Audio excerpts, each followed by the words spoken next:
Senhoras e senhores, a seguir teremos uma pesquisa interativa sobre o tema em debate que está sendo realizada em parceria com a RBS. Pergunta: você acha que as privatizações de empresas estatais são benéficas ao país? Ligue 51 3299 2201. Para sim, opção 01. Para não, opção 02.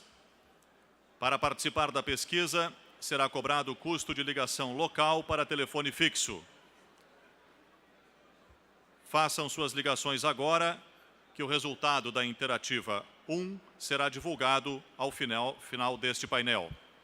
Iniciaremos a seguir o primeiro painel do 20º Fórum da Liberdade, uma realização do IEE, Instituto de Estudos Empresariais, com o patrocínio de Gerdau, Ipiranga, Vonpar e o apoio das empresas Abril, CNI, Itaú, Walmart Brasil. Primeiro painel desta noite, que abordará o tema o papel da propriedade privada na prosperidade econômica e social. Compõem o painel os senhores, como debatedor, Carlos Souto, como painelistas, James Chickwat e José Galó. Informamos que esta atividade tem a duração de 1 hora. Cada painelista dispõe de 15 minutos para a sua exposição inicial. Logo após, teremos mais 30 minutos para os debates.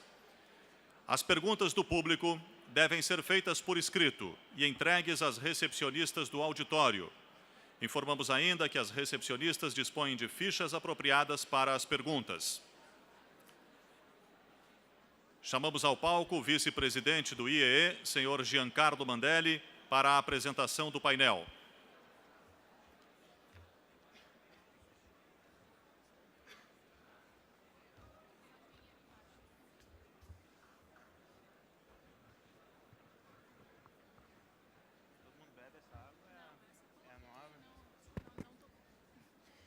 Senhoras e senhores, boa noite. Propriedade e desenvolvimento. Esse é o tema da 20ª edição do Fórum da Liberdade. Mas, afinal, por que esse tema é importante? Vivemos atualmente numa sociedade onde, no nosso cotidiano, convivemos com uma certa naturalidade com desrespeito à propriedade privada. Produtos piratas, fotocópias, clonagem de sinais a cabo e a falta de respeito à propriedade física, como um caminhão queimado pelo MST, que está exposto fora dessa sala, são exemplos que eu posso citar. O respeito à propriedade privada é um dos mais importantes pilares da prosperidade econômica. A propriedade privada é o incentivo pelo qual os indivíduos se sentem mais seguros para manter, investir e desenvolver empreendimentos que, sejam visando lucro ou visando sua própria proteção, lhe tragam conforto, segurança e prosperidade. Para debater a importância e disseminar a relação entre propriedade privada e desenvolvimento, o 20º Fórum da Liberdade, em seu primeiro painel, propõe a temática o papel da propriedade privada na prosperidade econômica e social. E para esse painel, convidamos os palestrantes José Galó, diretor-presidente das lojas Renner e vice-presidente da Câmara de Dirigentes Lojistas de Porto Alegre e diretor do Sindicato dos Lojistas de Porto Alegre, e James Chickwat, economista queniano, fundador e diretor executivo do Inter-Region Economic Network do Quênia. E o debatedor, Carlos Fernando Couto, associado do Instituto de Estudos Empresariais, CEO do Verano Advogados, presidente da Anshan e ex-presidente do IEE durante a gestão 94-95. Espero que este painel ajude a todos os participantes do 20º Fórum da Liberdade a compreender melhor os impactos que o respeito à propriedade privada pode trazer ao Brasil e a outras nações em desenvolvimento. Desejo a todos um ótimo painel. Obrigado.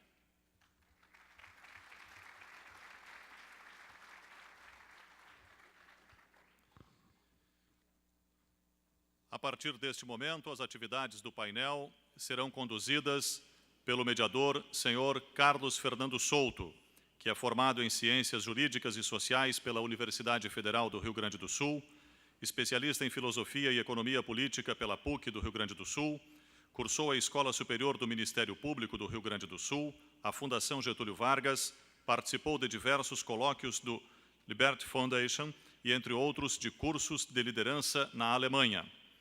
Formado pelo OPM 34, Program da Harvard Business School, foi presidente do IEE, do Instituto Liberdade do Rio Grande do Sul e do Conselho Nacional dos Institutos Liberais.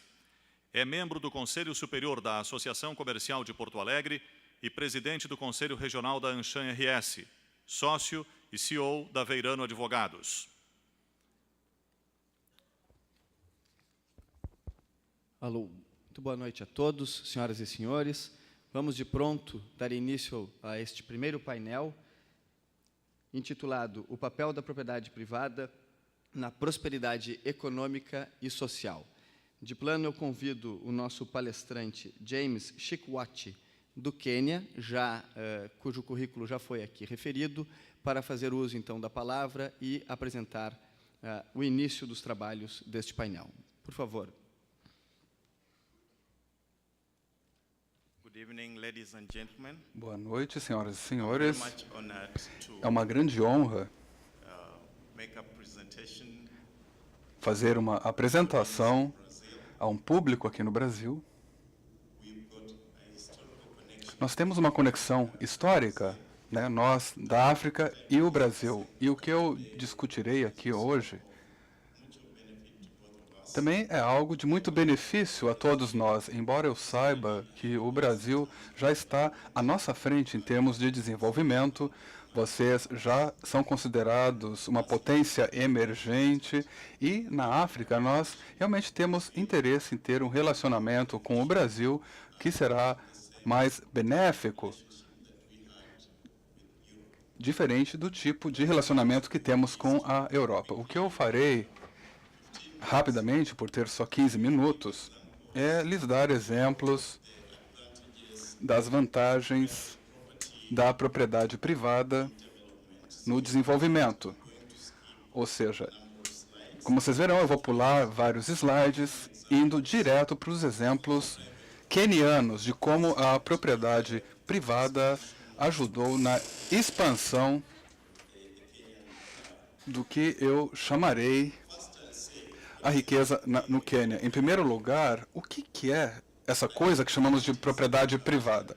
Em termos simples, a propriedade privada é uma extensão da personalidade de um indivíduo. Quando eu olho para a África, nós temos tantos problemas, nós temos pobreza, nós temos doenças, nós temos todo tipo de desafio de infraestrutura, incluindo a telecomunicação. E quando falamos de propriedade privada, notamos que quando se fala de pobreza, é algo que afeta uma pessoa, um indivíduo, não afeta o governo. Se você fala de doenças, são as pessoas, são os indivíduos que morrem, não é o governo que morre. Então, quando falamos de propriedade privada e desenvolvimento, nós vemos a necessidade urgente de que a pessoa, o indivíduo que é atingido, assuma a responsabilidade para mudar as circunstâncias que os atingem.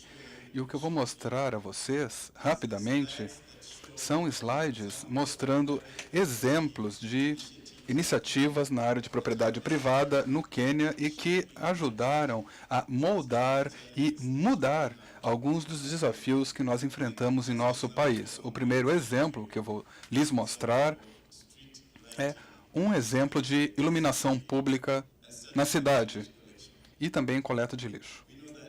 Nós sabemos que Nairobi já teve um problema muito grande com a coleta de lixo. E o conselho da cidade não conseguiu dominar ou controlar a coleta de lixo.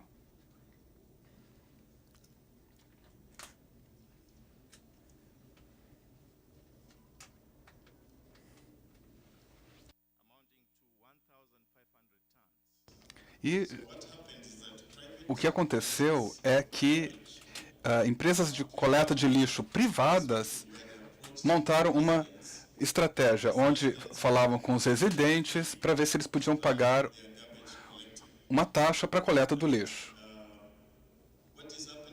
O que está acontecendo agora é que há muita concorrência entre o sistema público de coleta de lixo, que inicialmente não conseguia coletar 1.500 toneladas. Eles só conseguem coletar 300 mil e não 1.500.000. E o resto desse 1.500.000 toneladas é coletada pelas empresas privadas. E os cidadãos têm que pagar uma taxa para manter o ambiente limpo. Um outro exemplo que eu vou dar é a iluminação pública para acabar com as ruas escuras de Nairobi.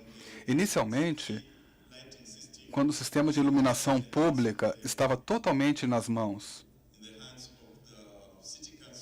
da prefeitura, na maioria das ruas, a iluminação não funcionava.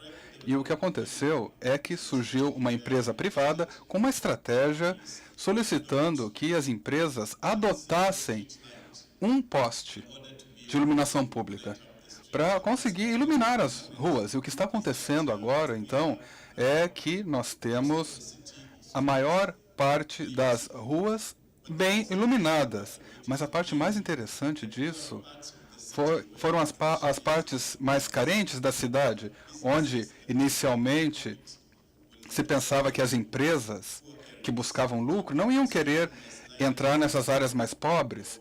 Mas eu mostro aqui o exemplo de uma das empresas que foi fazer iluminação nas áreas com favelas em Nairobi. Um outro exemplo que seria uma ilustração de como o sistema de propriedade privada ou empresas conseguem ajudar os residentes em Nairobi é no setor das telecomunicações. Inicialmente, quando o governo era o único prestador de serviços de telecomunicações, pouquíssimos quenianos tinham acesso a uma linha telefônica. Mas quando uma empresa de telefonia móvel chegou, agora, com essas empresas, 4 milhões de quenianos têm acesso a um celular. E isso teve um impacto nos negócios da maioria dos empreendedores, desde agricultores, médicos, porque agora os quenianos conseguem se comunicar. Como vemos aqui, se você tem um negócio, pode ligar para alguém e ele vai lhe dar negócios. Ou táxi, se você quer que alguém pinte a sua casa, ou até mesmo um cabeleireiro. Aquela placa ele dizia pintor e o número do telefone. O que ilustramos aqui é que, a partir de necessidades egoístas dos empresários, no final, acabamos atendendo às necessidades da sociedade. Para a África,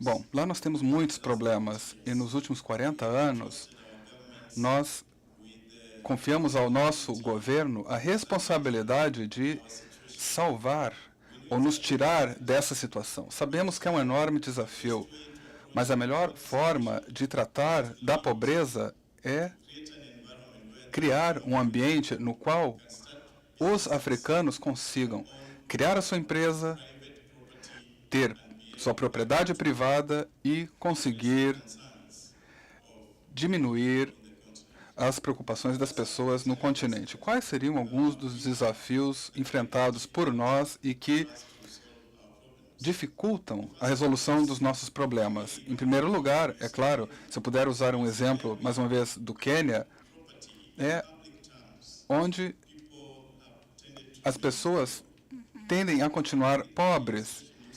Eu vou dar um exemplo no Quênia. O Quênia é famoso pelo turismo e cerca de 4% do PIB vem do turismo, mas as comunidades nas quais temos os parques, os animais selvagens visitados pelos turistas, só recebem 1%. E realmente há uma discussão muito grande agora sobre o melhor método que poderia ser utilizado para nos certificarmos de que as comunidades também têm um benefício do setor do turismo. E uma abordagem tem sido a seguinte: fazer com que as comunidades tenham propriedade sobre a vida selvagem. Então, que tenham benefício da propriedade privada da vida selvagem. Porque, de acordo com estatísticas, 70% dos animais do Quênia não moram, na verdade, não vivem dentro dos parques do governo. Então, 20% dos animais vivem nas terras privadas das pessoas e não nos parques do governo. Então, a questão é a seguinte: se você quiser resolver o seu problema, aqui no Brasil ou na África, em primeiro lugar, nós temos que entender que os problemas afetam os indivíduos, e os indivíduos são cidadãos privados. Então, nós temos que fazer com que esses cidadãos privados assumem a responsabilidade para tentar resolver os seus próprios problemas. E a melhor forma de fazê-lo é nos certificarmos de que vamos abrir o sistema da propriedade privada, de forma que os indivíduos possam ter um incentivo para conseguir resolver os seus próprios problemas. E a melhor forma de fazer isso é através do método no qual os indivíduos fazem negócios, tratando de todos os desafios e problemas que a sociedade tem como se fossem oportunidades de negócios. Muito obrigado.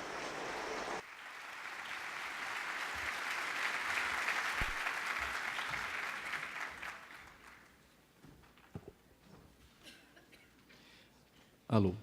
Bom, gostaria de deixar aqui registrado que as apresentações aqui trazidas pelos nossos painelistas estarão disponibilizadas no site do Fórum da Liberdade, que é www.forumdaliberdade.com.br, de modo que o público terá acesso a todas essas informações em todos os seus detalhes. Enquanto preparamos agora a apresentação do nosso próximo painelista, o senhor José Galó, que é presidente das lojas Renner, cabe referir que é um tema efetivamente de elevada importância.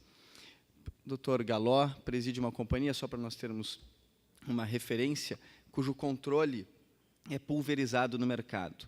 Fico imaginando, assunto para debatermos depois, Dr. Galó, como deve ser a questão da propriedade nesta relação entre o controle pulverizado e o executivo que lidera uma companhia.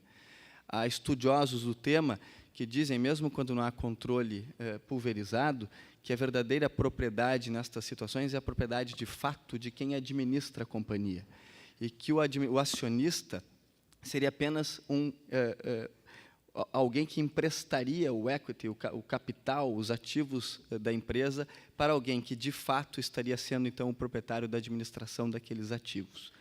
São aspectos que nós vamos poder debater em seguida.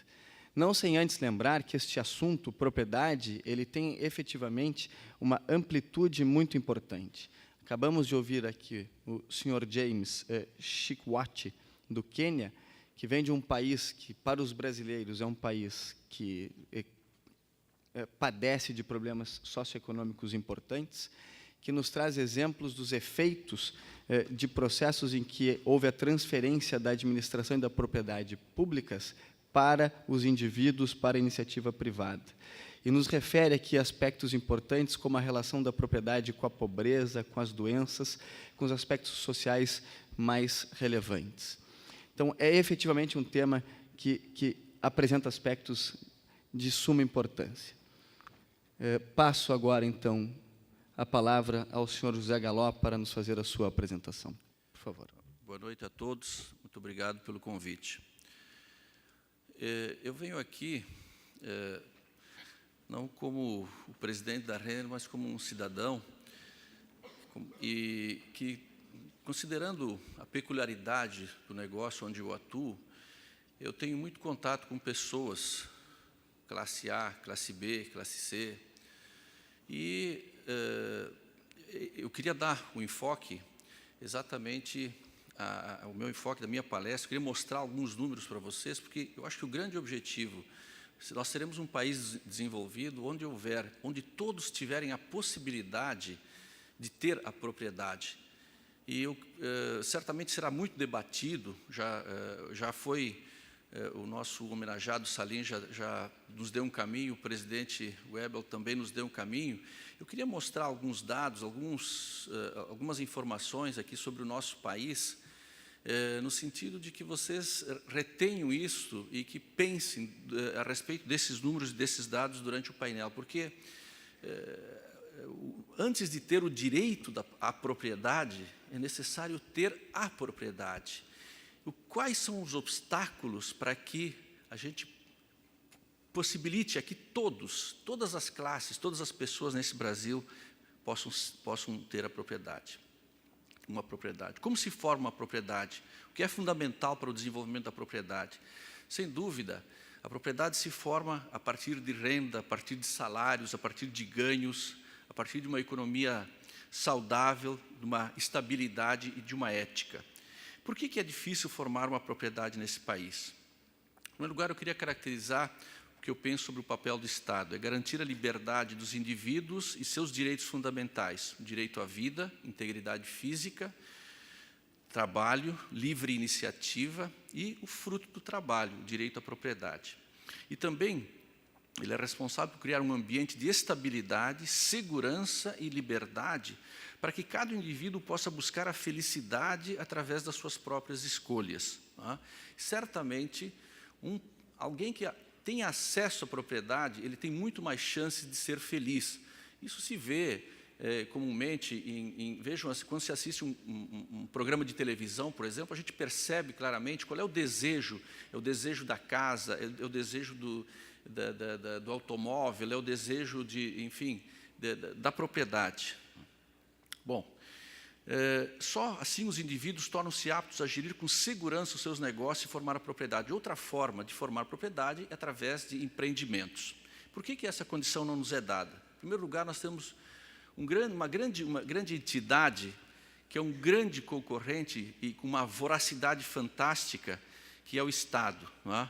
E a despesa do governo central em relação ao PIB cresce continuamente. Ele é ávido e parece-me que não para de ser ávido. 17% em 2004 sobre o PIB, 18% e praticamente 20% em 2006. Quer dizer, esse nosso sócio, não é? Ele realmente tem uma voracidade e um crescimento importante. 20% das despesas do governo em relação ao PIB. Para dar uma ideia de que é nos outros países, vamos pegar, estamos pegando aqui os nossos vizinhos. Chile, 12%, México, 12%, Argentina, 12%, México, 12%, Chile, 12,8%, Coreia do Sul, 12,9%, China, 12,9%. Nós, 20%, a despesa do governo representa 20% sobre o PIB. E aqui tem um dado interessante que mostra que os países que têm as suas despesas até 10% do PIB crescem 4,7% em média. Os países que a sua despesa representa 30% do PIB, que só crescem 2,4%. Então, há uma correta... Vocês percebem, quando o sócio é extremamente eficiente para si próprio, ele prejudica significativamente o crescimento de um país. Nós tivemos um crescimento de 3,7% do PIB, né, agora em 2006. Mas o aumento nominal das despesas do governo foi 13,9% em relação a 2005. E as suas receitas, 11,2%. Quer dizer, ele gastou mais, arrecadou mais, gastou mais e cresceu de novo. Ele cresceu muito mais do que o país. Né? Além disso, a surpresa também dessa nova metodologia do PIB é a seguinte: nós achávamos que as despesas do governo sobre o PIB eram 11%. Não, elas são 20%. Houve um crescimento. Achávamos que crescíamos 2,9% e, na realidade, crescemos 3,7%. Sim, mas o governo também, que nós achávamos que tinha o tamanho de 11% do PIB, as suas despesas, na realidade, ele tem 20%. E o pior de tudo é que esse dinheiro arrecadado, ele é muito mal usado. Tá? O Brasil gasta 2 vezes mais em educação, proporcionalmente ao PIB, do que a Coreia do Sul. Só que 82% dos jovens coreanos têm acesso o nível universitário, nós apenas 18%. Um aluno numa universidade pública no Brasil custa 12,7% mais do que um aluno na rede pública de ensino fundamental. 12,7%. No México, essa relação é 3,2%. O que eu quero mostrar? Quer dizer, o nosso sócio, né, ele não só toma muito dinheiro, como emprega muito mal esse dinheiro. Apesar do seu custo, as universidades federais ostentam uma das piores relações professor-aluno do mundo. Um professor para cada 16 alunos. A França, eu acho que ninguém aqui vai dizer que o ensino da França é ruim, né? Um professor atende a 32 alunos. O gasto público per capita com saúde no Brasil é 3 vezes superior ao da China. Nós gastamos $206, não é nem investimento, isso é gasto. A China, 63, mas a taxa de mortalidade da China é praticamente a mesma no Brasil. E os chineses têm uma expectativa de vida de 70 anos maior que a nossa. Quer dizer, a produtividade do gasto não é legal. Nosso atual governo contratou, nesses últimos 4 anos, 111 mil novos funcionários civis e militares. O aumento do gasto com o pessoal foi 52%. A inflação no período foi 28%. Volto a reforçar, a voracidade desse nosso sócio é muito grande, cada vez maior. Muito bem. Outra forma de se arrecadar, de se criar propriedade, é através de salários. A renda discricionária, ela pode ser utilizada na formação de propriedade. As pessoas que trabalham no Brasil pagam 103% de encargos sociais. Na Argentina, 70%, na Alemanha, 60%, 59% na Inglaterra, 57% na China, 35% no México e 9,5% no Chile. Quando eu digo isso, pessoal, para os nossos próprios colaboradores lá na Renner, eu digo, gente, a cada R$100 que você recebe de salário, considerando taxas, encargos e impostos, a Renner coloca outros 103. Eu seria muito feliz em continuar com esses 203, mas eu gostaria de dar a vocês, meus colaboradores, 143, por exemplo, e pagar só 60. Aí sim nós começaríamos a ter a possibilidade, o aumento da renda da propriedade. O resultado desses absurdos encargos é que 52% dos trabalhadores são informais. Então, recentemente, um dos ministros aí que assumiu falou, nós temos que manter os direitos dos nossos trabalhadores. Então, ele quer manter o direito de 48%, em detrimento dos 52% que são absolutamente informais e que não têm direito nenhum. A Justiça do Trabalho é a grande organizadora, dos direitos trabalhistas. Só que para cada R$1.000 julgados, ela gasta 1.300. Então, realmente, uma altíssima produtividade. No Brasil, nós temos 2 milhões de processos trabalhistas. Nos Estados Unidos, 75 mil. Na França, 70 mil. No Japão, 2.500 processos trabalhistas. Eu tive a oportunidade de encontrar um presidente de um grande banco que atua em praticamente 100 países do mundo. Esse banco tem no Brasil mais processos na Justiça do Trabalho do que todos os restantes 99 países. Temos também nesse cenário a Previdência Social. 2/3 de tudo que se arrecada beneficia apenas 20%, justamente os servidores públicos que ganham mais.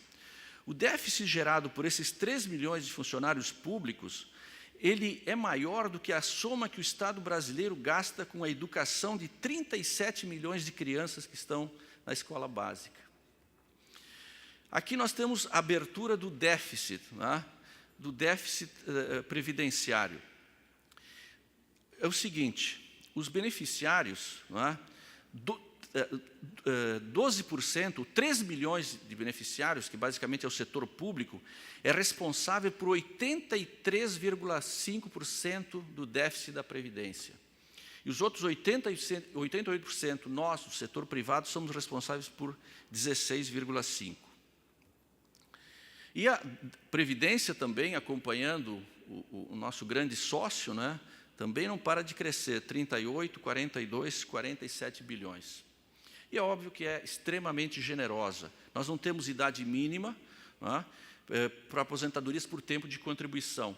A Bélgica, a Alemanha, a França e o Canadá exigem pelo menos 60 anos de idade. Os Estados Unidos, 62, além do tempo de contribuição. E a Argentina exige 60 anos dos homens e 55% das mulheres. Nós não temos essa situação. Resultado, se nós aplicássemos na Previdência brasileira uma idade mínima, por exemplo, 65 homens e 60 mulheres, a despesa com aposentadoria no Brasil seria 45% menor. Praticamente eliminaríamos 50% daquele déficit. Bom, aqui, outra forma de se gerar propriedade é criar uma empresa. E aí o nosso homenageado Salim Mata falou, não é? Vejam bem, 152 dias para abrir uma empresa no Brasil, 3 na Austrália, 5 nos Estados Unidos, 8 no México, 13 na China, 32 na nossa vizinha Argentina. E aí o infeliz que consegue abrir e não dá certo, resolve fechar. Tá? Aí outro problema sério, 5 anos para fechar, né, que realmente comparar, que é praticamente 5 vezes mais do que uma série de outros países. Vamos então agora para a carga tributária. A carga tributária que incide sobre as pessoas físicas e as pessoas jurídicas. Nós temos 74 tipos de impostos no Brasil. Desde a Constituição de 88, não tão distante, nós já tivemos 12 reformas tributárias e todas elas criaram tributos. Por isso eu temo muito pela próxima reforma tributária.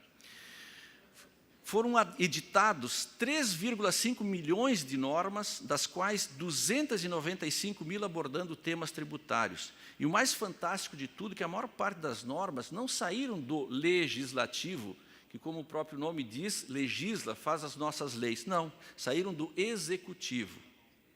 Lógico que isso fez com que nós saímos de 22% do PIB para 35,2%. Nós pagamos, cada um de nós, o ano passado, desembolsou R$ 4.063, em média, cada brasileiro, cada 180 milhões de brasileiros. E é óbvio que isso nos leva a uma carga que, certamente, vocês sabem, essa aqui é considerando o novo PIB já, porque se fala em 38, o novo PIB é 35. 18 o Chile, 26 o Japão, 26 Estados Unidos e 21 Argentina. Ah, muito bem.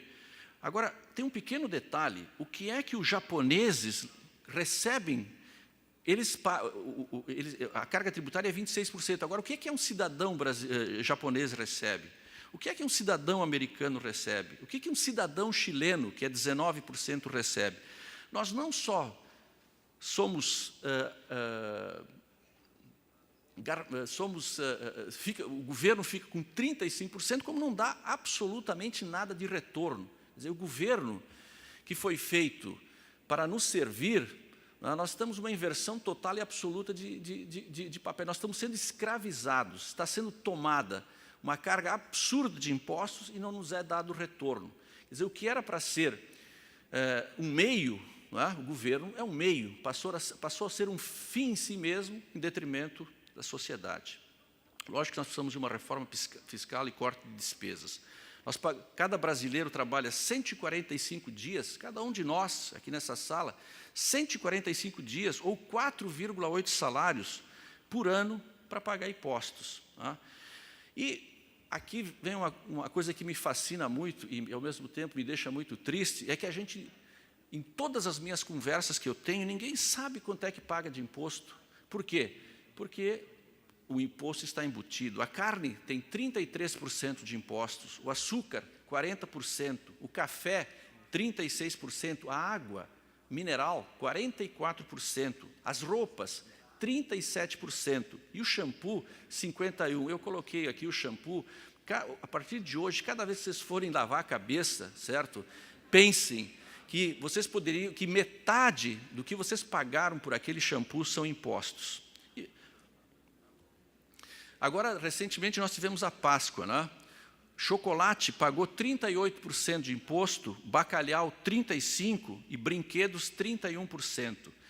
Incidiu ICMS, IPI, PIS, COFINS, CPMF, até as embalagens. O laço de fita, 35% de tributos. Papel celofane, 35,6% de tributos.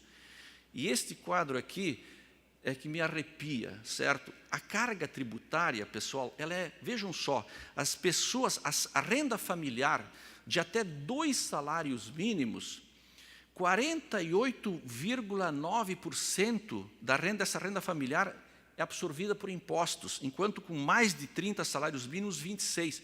Quer dizer, essa carga tributária, além de ser absurdamente alta, ela é socialmente injusta, porque ela castiga as pessoas de menor poder aquisitivo. E o grande problema é que as pessoas não sabem que pagam impostos. A Aclame aqui de Porto Alegre, a nossa Associação da Classe Média, fez uma pesquisa em 5 cidades no Brasil. Quais são os impostos que você acha que você paga? IPTU 70%, Imposto de Renda 40%.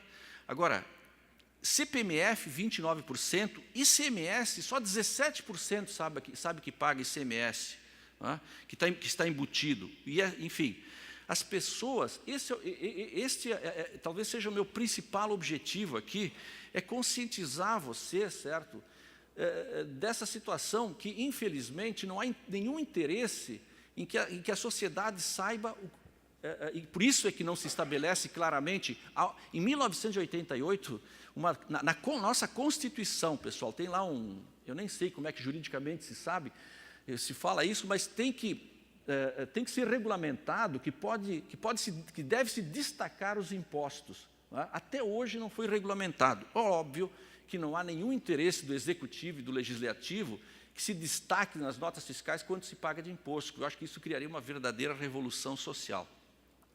E quando a gente fala da carga tributária, a gente sempre fala sobre o PIB. Acontece que 31% do PIB é informal. Então, se nós pegarmos a carga tributária e colocarmos sobre o Brasil formal, vai a 54%, que é exatamente a carga tributária da Suécia. Lá onde não tem saúde, lá na Suécia não tem saúde, não tem educação, não tem segurança, né, como o Brasil aqui. Nós pagamos até mais do que eles. Então, realmente, a informalidade ajuda a explicar o atraso econômico do Brasil e a dificuldade em formar propriedade. Outra coisa, há uma direta correlação entre a informalidade e a produtividade. A parte informal do país, ela é metade da produtividade da parte formal. Isso faz com que, se nós ponderarmos a nossa participação formal e informal, a produtividade brasileira é 1/5 da produtividade americana, e não é por coincidência que a renda nossa é aproximadamente 1/5 americana. Quer dizer, altos impostos geram informalidade, informalidade derruba a produtividade, produtividade derruba a renda, renda dificulta a formação de propriedade. Nós temos aqui realmente uma das mais altas taxas de informalidade do mundo, 40%, contra 9% dos Estados Unidos, 13% da China, 15% na Austrália, Argentina, até a nossa Argentina, eles só são 25% informais, nós somos 40%. A Coreia do Sul, 27%, e até a Rússia, 46%. Gente, 5 milhões de empresas formais no Brasil, 10,3 milhões informais. E a renda do trabalhador informal é 20% menor do que o formal. Significa que os micro e pequenas empresas faturam, em média, R$1.000 por mês, enquanto as formais, 3,6%. Tamanho da informalidade. Varejo de combustíveis, 51%. Móveis, 51%. Comércio em geral, 54%. O setor que eu atuo, vestuário e acessórios, a informalidade é 62%. O meu principal concorrente não são a C&A e a Riachuelo, são a economia informal. A agricultura e pecuária, 90% de informalidade. E, além disso, a gestão pública brasileira é acompanhada por improbidade e impunidade. Apenas 1,95%, quem está lá atrás, não é nem 19%, é 1,95% das penalidades impostas nos últimos 3 anos pelo Tribunal de Contas da União foram cumpridas por governadores e administradores. Quer dizer, um belo exemplo, né, e nós, óbvio, que somos rigorosamente cobrados. Né, Bom, isto eu acho que é algo assim. A informalidade e a sonegação e as altas taxas impedem o Brasil crescer. Qual é a minha visão clara e simples? Nós estamos criando um país que tem grandes empresas que pagam impostos porque tem uma altíssima produtividade, e nós temos um número enorme, 10,5 milhões de pequenas empresas que não pagam impostos. São empresas que nascem com seus princípios e valores, dizendo assim, sonegar é preciso para sobreviver. E essas empresas que começam sonegando não conseguem se transformar em médias empresas, porque se elas crescerem, elas passam a aparecer. Com isto, eu acho que acontece a pior coisa possível. Nós estamos acabando com o empreendedorismo nesse país, certo? E as empresas médias estão desaparecendo. E com isto está desaparecendo a classe média, que é a estabilidade de um país. Bom, se nós conseguíssemos reduzir 20% a informalidade, o PIB cresceria 1,5%. Quer dizer, nós poderíamos, 20% da informalidade aumenta 1,5% o PIB. Nós poderíamos chegar a 5,5%. Né? Então, o tão falado e esperado crescimento econômico, ele acontece numa esfera extremamente limitada das grandes empresas. Ele não está descendo, ele não está fortalecendo, ele não está criando renda, ele não está agregando valor e, como consequência, há uma grande dificuldade de se formar a propriedade nos pequenos, nos médios empresários, nos 51% dos nossos trabalhadores que são informais. São pessoas que, por serem informais, não têm carteira de trabalho, não conseguem adquirir propriedade porque não tem um endereço, não tem um comprovante de renda. Então, eram esses dados que eu queria expor a vocês. Talvez tenha sido um pouquinho cansativo, mas eu só tenho um grande objetivo: sensibilizar a todos nós que algo precisa ser feito, certo? Porque, realmente, se nós quisermos resguardar os direitos da propriedade, antes nós temos que conseguir a formação da propriedade. Tá? E eu tenho que acabar com uma frase. Se eu colocar o economista, vai ser polêmico. Se eu colocar, sei lá, um político, também vai ser polêmico. Então, eu vou acabar minha frase colocando um artista, certo? Picasso, Pablo Picasso. O Picasso falou assim, não vejo problema nenhum em copiar um grande artista. Olhem só, eu não vejo problema nenhum em copiar um grande artista. Eu posso colocar algo novo no que copiei. E aí, é aí que a gente aprende. Prefiro copiar os outros do que a mim mesmo. O que seria um voo em direção ao passado se eu copiasse a mim mesmo? Meus amigos, eu acho que o Brasil tem que deixar de copiar a si próprio e passar a copiar as coisas boas. Essa é a forma do crescimento e, consequentemente, do desenvolvimento, da formação da renda, dos salários, das pequenas e médias empresas sobreviverem e nós formarmos a propriedade nesse país. Muito obrigado.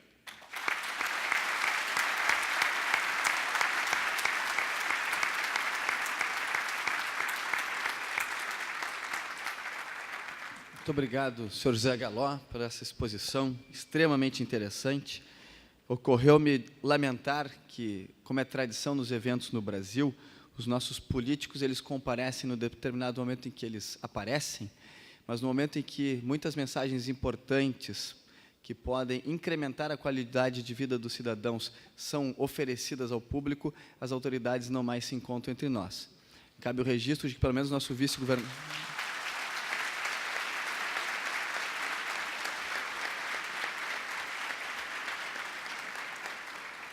Cabe registrar que, ao menos, havia deputado federal e o nosso vice-governador, enquanto o ex-primeiro-ministro ou presidente de governo da Espanha, José Maria Aznar, nos trazia aqui uma brilhante exposição, não apenas sobre teoria, mas sobre os reflexos na vida das pessoas daquelas teorias ali apresentadas. Talvez esse confronto entre tese e realidade, com a concretização de resultados positivos, seja o argumento mais consistente e contundente a demonstrar que aquilo que está sendo debatido deve sim ser levado a sério e que é fundamental as autoridades que representam os indivíduos estarem presentes quando as ideias são oferecidas. Sr. Galó, uma exposição muito interessante a respeito do nosso país. Custos públicos altos gera necessidade de aumento de tributos, e, invariavelmente, é o que os nossos governos fazem, é a solução mais fácil, inicia um governo, independentemente das suas bandeiras, tentando aumentar tributos. Isso gera o aumento da informalidade, porque muitas das empresas não têm capacidade para fazer frente àquela carga tributária. Essa informalidade gera uma injustiça competitiva com aqueles que estão de acordo com a lei.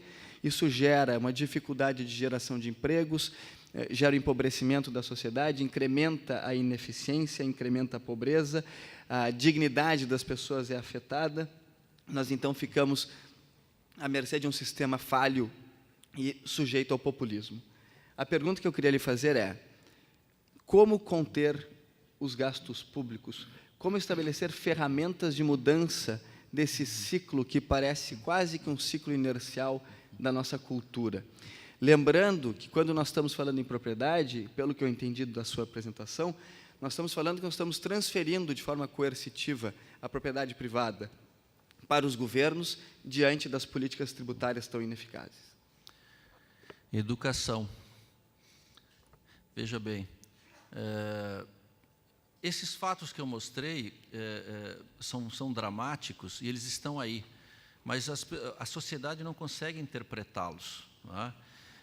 Educação não é saber ler. E quando se faz uma pesquisa aqui no Brasil, 74% das pessoas que sabem ler não sabem interpretar o que leram. Então, eu acho que é conscientização e educação. É o que está acontecendo aqui, mas tem que ser expandido, tem que ser massificado, tem que ser mostrado mais claramente. Porque, a partir do momento em que as pessoas começam a se dar conta do quanto há de impostos e com relação ao pouco retorno, e me preocupa muito, principalmente, as pessoas de menor poder aquisitivo. Veja, na questão de pessoas, renda familiar de até 2 salários mínimos, 48% são tributos, não é? Porque não há uma proporcionalidade entre a renda e o consumo, alimentos, essa coisa toda. Então, passa por conscientização, passa por educação, passa por as pessoas.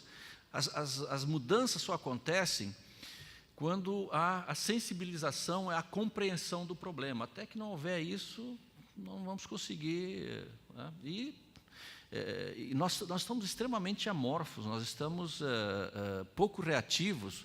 O Paulo, o presidente do IE, falou: nós precisamos nos indignar, porque diante desse quadro todo, nós assistimos políticos dizendo que vão aumentar 94,5% os seus salários, enquanto que os comuns mortais, o INPC é 3%, 13 e pouco por cento, e as pessoas...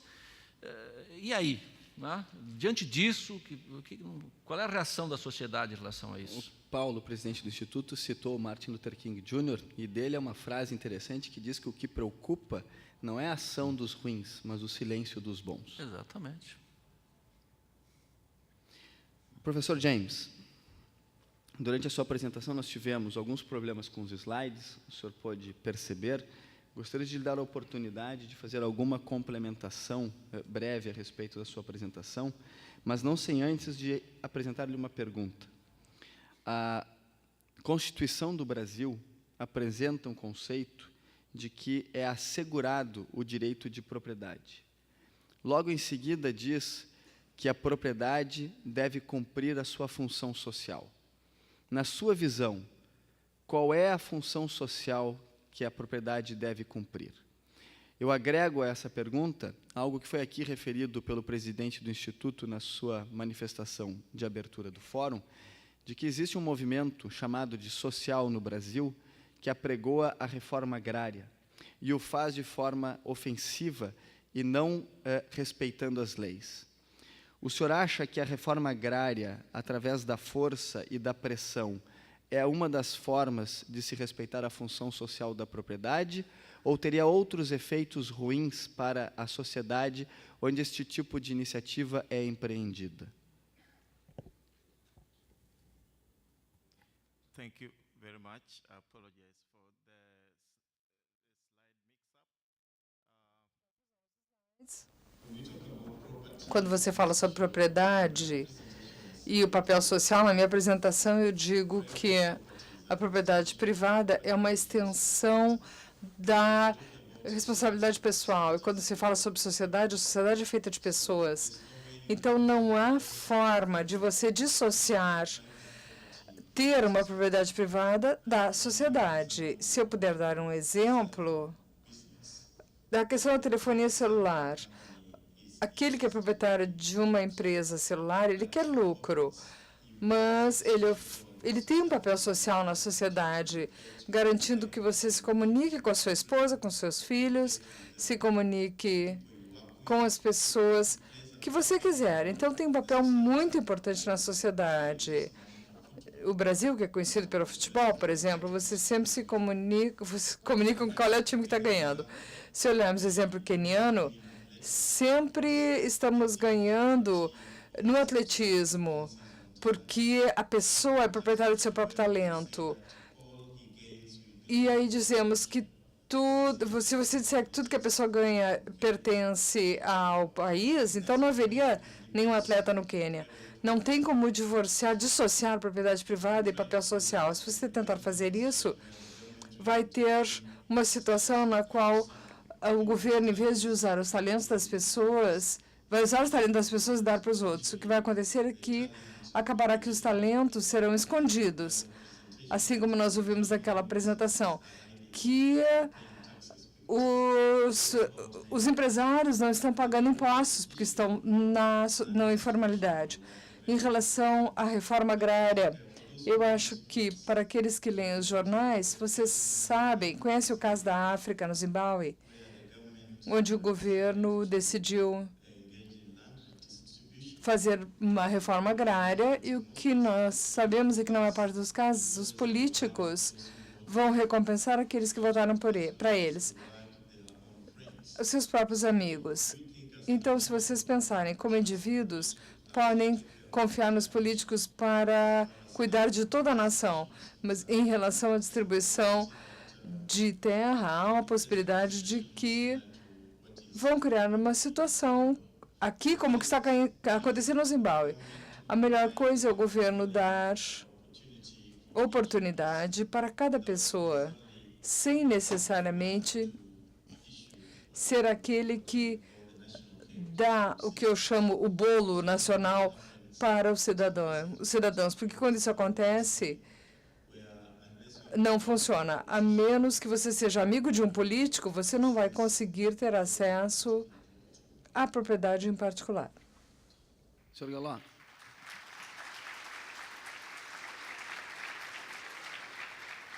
O senhor gostaria de fazer algum comentário sobre essa questão da função social da propriedade? Não, obrigado. Pergunta que vem da plateia, Juliano Fripp.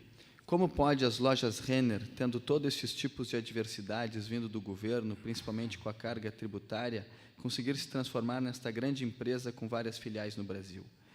Com certeza não é por mágica. O senhor não acha também que a informalidade é o principal gerador de empregos e que por isso não transforma este país num caos? Ou seja, teria a informalidade benefícios? Não só a Renner, que cresceu, mas outras empresas, certo? O custo do crescimento e a força do crescimento, ela seria desproporcional. Ela é desproporcional se nós vivêssemos num país mais igual e mais formal. Veja, o informal, e que é 52% dos trabalhadores, eles serão o caos daqui a 10 ou 15 ou 20 anos. Essas pessoas não têm recursos para formar sua própria poupança, não contribuem para a previdência social, não conseguem formar planos previdenciários privados. Então, se nós não fizermos alguma coisa, o caos não é agora, o caos vai acontecer ali adiante. Eu não sou partidário, não, de que a informalidade ela seja uma forma alternativa. Nós não podemos nos conformar com isso. A informalidade ela prejudica, o informal tem uma renda muito menor. A empresa informal não pode crescer, pessoal. Alguém no meu setor que abre uma loja, 2 lojas, se ele não se formalizar, ele não consegue crescer. Nós estamos dizendo para os empreendedores brasileiros, para 10 milhões de empreendedores brasileiros, olha, vocês não podem crescer, vocês estão com o seu crescimento limitado. É muito perversa a informalidade, além de a informalidade tem a metade da produtividade do setor formal e, como consequência, uma renda muito menor. Sr. James, 2 perguntas. Vem em inglês, Bruno Zafari, eu vou fazer uma tradução livre, que não é muito difícil. O que o senhor pensa deveria ser o papel fundamental do Estado numa sociedade livre?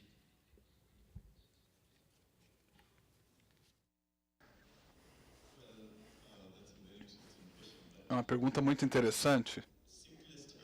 A resposta mais simples que eu daria é que parecido ao papel de um juiz num jogo de futebol. Esse deve ser o papel do governo, porque o juiz não, se o juiz não aplicar as regras do jogo, não teremos um jogo justo.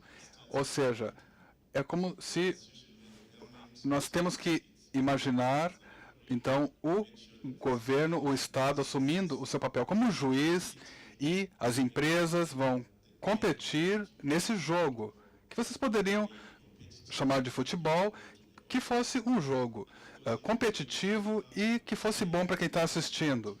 Precisamos de segurança, isso é outra coisa. Então, o governo não tem o papel apenas de um juiz, mas ele tem também que oferecer segurança aos cidadãos, gerando uma situação na qual mais e mais pessoas possam participar de oportunidades econômicas e desenvolvimento ou criação de riqueza para si mesmas e para o seu país. Como foi anunciado, foi feita uma pesquisa interativa, e a pergunta da pesquisa interativa era: você acha que as privatizações de empresas estatais são benéficas para o país? Em outras palavras, você acha que a privatização é positiva? Houve 41 prontas respostas e o resultado é 100% sim. Nenhuma resposta contrária. Uma pena que isso talvez não represente a opinião do país, muito menos dos nossos políticos. Pergunta para o senhor José Galó, que eu gostaria que, além da pergunta, comentasse a questão das privatizações, se o senhor é a favor ou contra e por quê. E, além disso, qual é a sua sugestão, pergunta para o senhor, não tem aqui o autor da pergunta, qual é a sua sugestão, frente aos diversos fatores adversos, para os jovens que querem empreender no Brasil? Dado esse cenário que o senhor trouxe, a solução é o Brasil ou é o aeroporto? Olha, pessoal, eu acho que vamos continuar apostando no Brasil.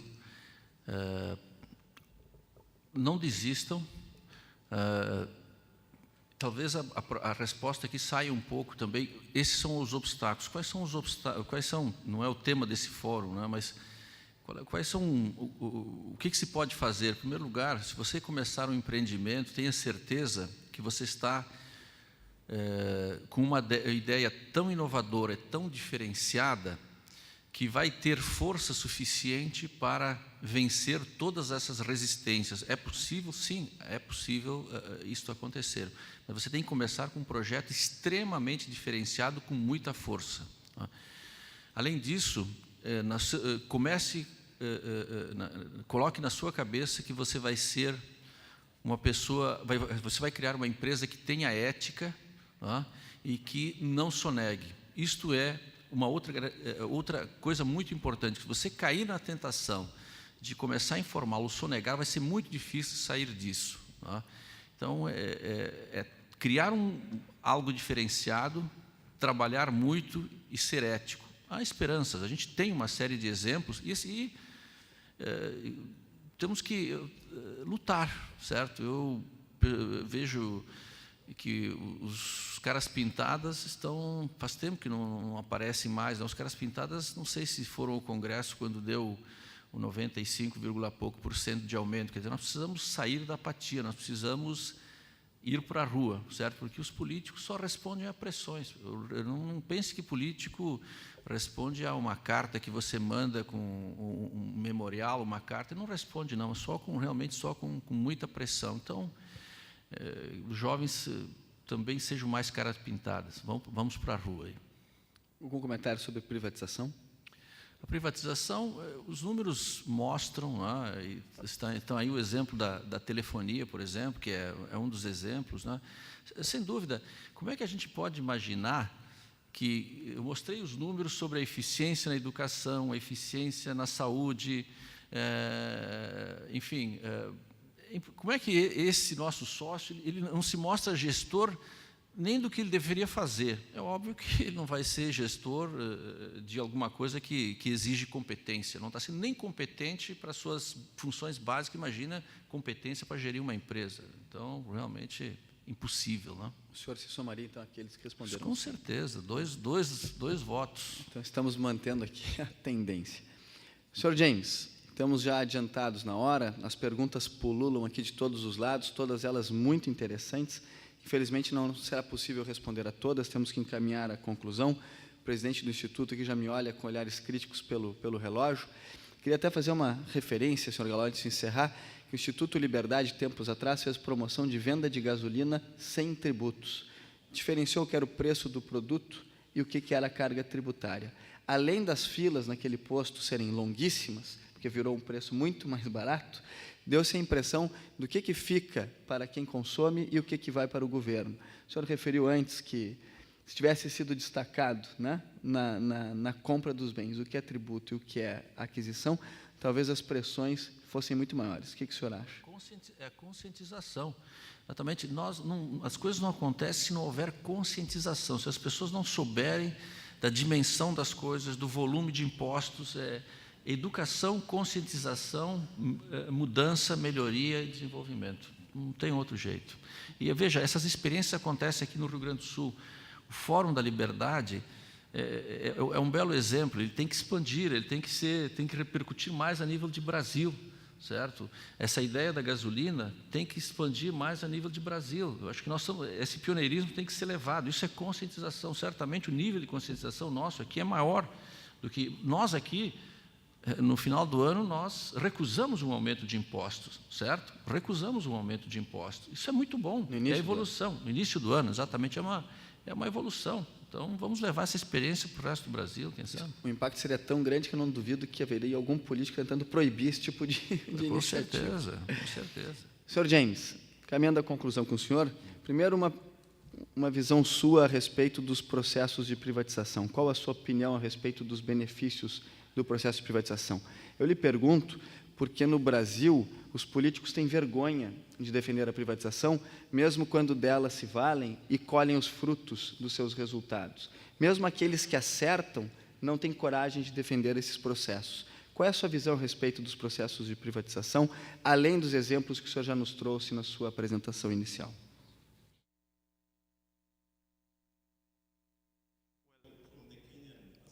Bom, da perspectiva do Quênia, a privatização é o que está oferecendo serviços, quando, no início, as pessoas não conseguiam ter acesso a esses serviços. Se eu puder lhes dar um exemplo do que aconteceu ano passado, nós tínhamos uma empresa de geração de elétrica que era do governo, e quando o governo ofereceu ao mercado de ações, dizendo ao público que podiam comprar ações dessa empresa geradora de energia, a compra das ações realmente foram enormes, mostrando que os quenianos realmente gostariam de comprar e administrar a geradora, ao invés dela ficar nas mãos do governo. Inicialmente, quando era de propriedade total do governo, o que acontecia eram apagões. Então, haviam esses apagões no Quênia e o governo dizia que a culpa era das estradas. Mas agora, a maior parte está nas mãos de empresas privadas. E, se o desempenho não é bom, eles têm que cair fora. E os políticos acabam sempre protegendo os administradores mais incompetentes. E, então, com a privatização, tivemos esses benefícios. E agora fica mais fácil simplesmente demitir aqueles que não gerenciam bem. No entanto, é muito difícil demitir funcionários do governo. Mas, no setor privado, é fácil demitir as pessoas que não são competentes. É muito difícil, agora, o governo disciplinar as empresas. Mas é difícil disciplinar o governo. Por isso, agora, a privatização é a melhor opção, porque nós podemos realmente disciplinar as empresas privadas. E é difícil disciplinar os governos e os políticos que eles usam o parlamento para se proteger. Para não ficar sem dar minha opinião, eu também apoio, obviamente. Última pergunta para o senhor James. Nós temos que encerrar aqui. O presidente do IEA continua me olhando. O Dr. Galó tem compromisso na TV Com também para debates, na sequência. A pergunta é a seguinte, senhor James. E já antecipadamente peço desculpas a todos os demais cujas perguntas aqui enviadas, que são várias, não puderam ser atendidos. Também vem em inglês, vou traduzir para benefício da plateia. O senhor acredita que os programas sociais populistas, ou programas sociais, aqui se exemplifica no Brasil com o Bolsa Família, causam mais problemas ou soluções aos países da África, às comunidades africanas? Aparentemente, o senhor fez um comentário a respeito deste tema em uma revista brasileira muito conhecida que se chama Veja, da editora Abril. O que deveria ser feito em defesa dos pobres?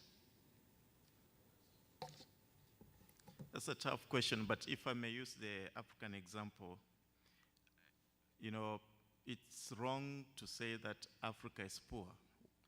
It's similar to going to a shop. É a mesma coisa que ir para uma loja e falar com a balconista, você tem dinheiro, e diz para a balconista que ela é pobre porque ela vai precisar do seu dinheiro. Não, a balconista ou a dona da loja tem um produto que você quer comprar e ela precisa do seu dinheiro. Mas na África é como se a gente fosse a dona da loja que tem os produtos, mas ao invés de querer vender o produto, fica mendigando. Ou seja, não podemos dizer, na verdade, que a África é pobre e, portanto, precisa de auxílio. O que os africanos precisam fazer é olhar os seus recursos, vender os seus recursos, ganhar dinheiro com seus recursos. E se eu puder usar o exemplo do Brasil também, a curto prazo parece bom sair e ajudar os pobres, mas se vocês não encontrarem por que são pobres para início de conversa, não vai resolver nenhum problema, porque a natureza humana, bom, as pessoas normalmente escolhem o mais fácil, e se o mais fácil for receber alimento ou ajuda do governo, todo mundo vai para a fila, ao invés de procurar fazer algo. Mas aqui falamos de dignidade humana, falamos de pessoas usando seus talentos, e a melhor forma de fazer isso não é, na verdade, receber coisas de graça, alimento de graça, ou qualquer coisa de graça. O que precisamos, de fato, fazer é, como eu já disse antes, promover oportunidades para que todos realmente mostrem os seus talentos. Então, precisamos ver onde estão as políticas do governo que dificultam as pessoas a gerar sua própria renda e comprar seus próprios alimentos. A não ser que alguém realmente tenha alguma deficiência física que o impeça de contribuir, de fato, à sociedade, eu não acho que seja algo bom dar alimentos ou nada de graça às pessoas. Muito obrigado.